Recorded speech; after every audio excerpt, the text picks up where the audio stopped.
fog of some power structure. But at the end of the day, it's all just totally dispersed. And I think of it as like, who's in control of how people think or whatever. You know what? No one's in control anymore. It's all just these kind of weird, huge fogs of information. You talk about nobody being in control, but I don't know. I would suggest that maybe somebody is in control. Maybe Bill Gates is in control, or Steve Jobs is in control. No. Somebody's making money off these computers. No, you can make money, but that doesn't mean you're in control. I mean, it's definitely money and power as we know it definitely exists, but the actual underlying impulses and urges of how people consume, buy, create their identity, and so on, all of that's very, very, very paradoxical at the moment. It's more like how people exchange the elements of how they create and build and consume that is more powerful, like the routes of communication. It's not what one company owns or doesn't own, or what president's in power, or who's in Congress. Most of that stuff, the American operating system has moved far past. It's much more about the overall kind of dispersion.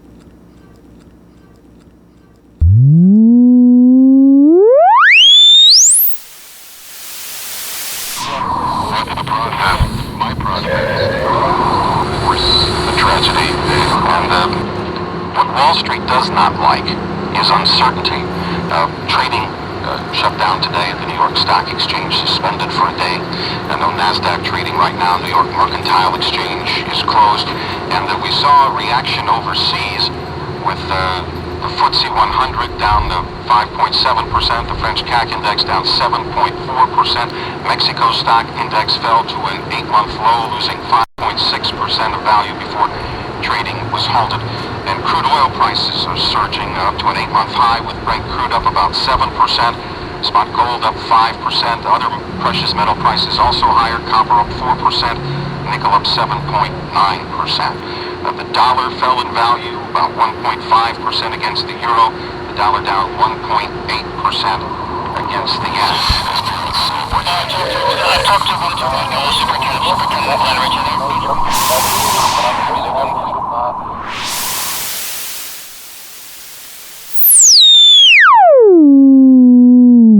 You're listening to Paul D. Miller, aka DJ Spooky, on Radio.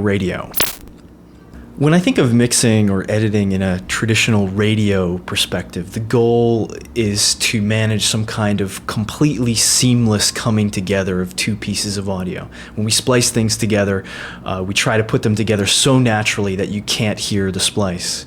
We try to make the splice invisible or inaudible, and there's a real kind of anxiety around getting this splice seamless.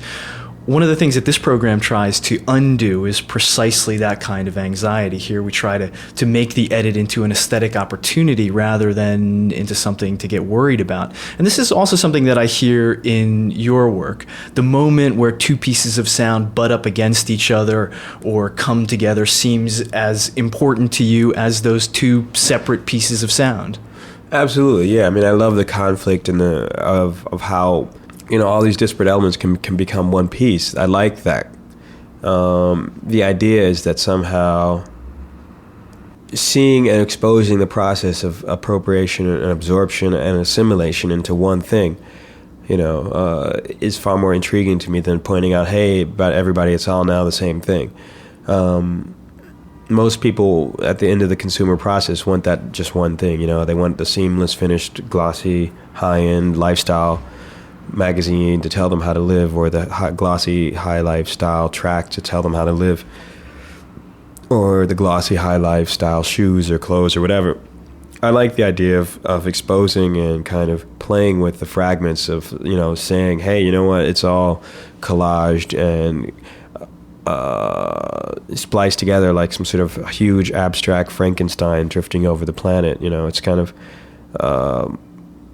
you know, when you think about just in general, I mean, who wants to think about all the fragments and like the little splices and stuff? Nobody really. It's just kind of, but I like the idea of playing with that and making it become pop. Don't believe, stop. Hi. Don't believe, stop.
mix by Paul D. Miller, aka DJ Spooky. Speaking of information, and speaking from a post-Napster moment where it seems that information really does want to be free, I'd like to talk with you a little bit about intellectual property, which is a term that has always sounded to me like a little bit of an oxymoron. A lot of people are terribly anxious about the end of intellectual property, but what I'm curious to hear from you is what kind of new aesthetic opportunities do you think exist in a world where copyright is almost impossible to police? Well, that's the future, really. I mean, I think copyright will be paid by those who feel like paying it, It's just like everything. And again, it's an illusion because once things are out in the world, it's gone, Just imagine it as, kids building sandcastles, who owns the grains of the sand that each castle's built on? Nobody, really. It's part of the natural environment. The new natural environment is information, so everybody's going to be kind of dealing with that. And if you want to pay for that one castle instead of building your own, or more power to you. But I'd rather build my own sandcastle. And I'm sure everybody out there, as they become more familiar with the technology and the software and stuff, will probably do the same thing. Now, everything can be changed. You can take the code of something and tweak it slightly and change it. Now, there's the whole kind of lawsuit between, say, for example, Amazon.com and Barnes & Noble, where the one-click shopping issue is like a big deal. Wow, great. Wow. It's absurd. Paul, you're a pioneer in the art of new technologies, digital technologies, but I'm wondering if maybe you have any time for an old technology, an old medium like radio. Is radio dead, or is it best left to the purveyors of garlic pills and right-wing politics? Well, the right-wing politic guys are totally old news, so of course they're using I don't know. It's like I was in a cab the other day hearing Rush Limbaugh, I was like, this guy is such an idiot. It's amazing. But, his voice can be heard loud and clear on radio. But, it's one of these kind of funny things where, yeah, radio is cool. I mean, I'm far more fascinated with grassroots kind of pirate radio stuff and what's going on with mixed culture in those areas, like in England, or there's a pirate radio station in the Lower East Side and some stuff going on in Brooklyn where it's only available for, a little, like, couple blocks or something, and that's cool. I mean, I love the idea of that. Again, it's like a frantic micro niche kind of situation. And that's healthy, and I think it's respectable, and I support it. Mainstream radio has so many weird variables going. It's just, good God, it's, as an artist, for me, it's like the radio is the same thing as the gallery, same thing as the net, same thing as, a mixtape. And there's a lot of cultural politics in who it gets played, how it gets played, when it gets played, and where it gets played.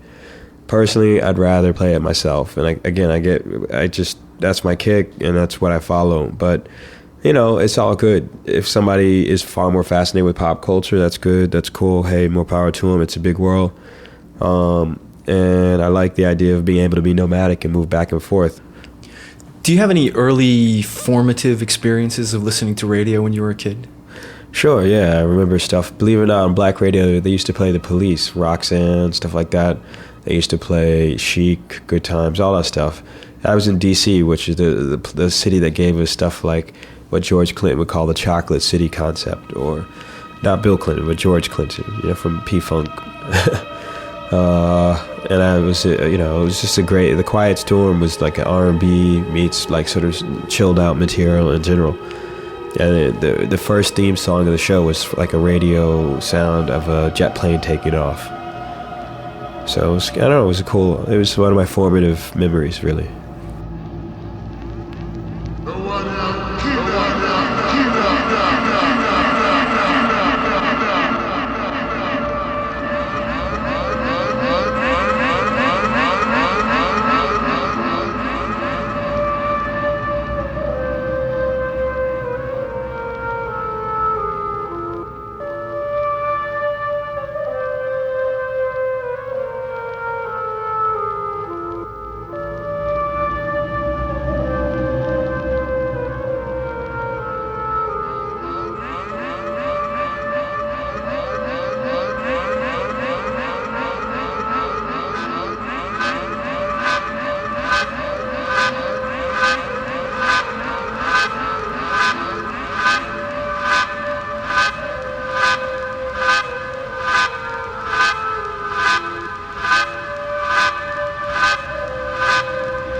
everyone is one, everyone is together, and everyone is in shock. That's the one thing that always impresses me about our fellow New Yorkers. You saw that on the streets where, cell phones are working very sporadically, but if somebody was able to get a connection, somebody said, "Can I use your phone?" And people would just switch phones, and it was just amazing. People are just so helpful to one another in times like this.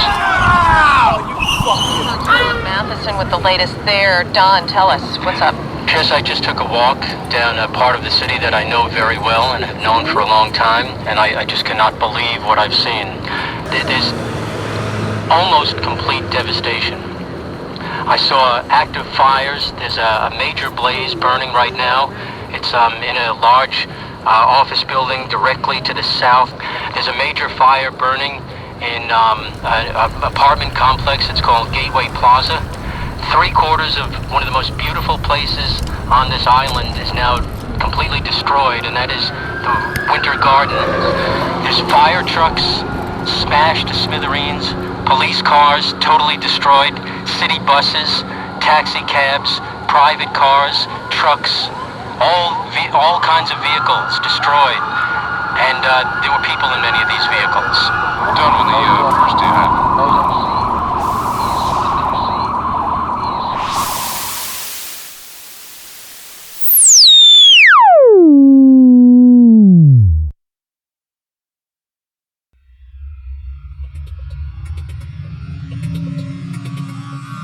You've been listening to Paul D. Miller on Radio.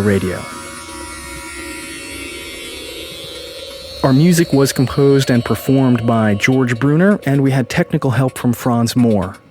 Radio is made possible by grants from the PSC CUNY Research Fund of the City University of New York, and with the support of the Department of Television and Radio and the Music Department at Brooklyn College. You can check us out on the web, where you'll find sound files of all our programs, as well as additional info about the artists we feature. Our URL is epc.buffalo.edu/sound. I'm the producer of Radio, Martin Spinelli.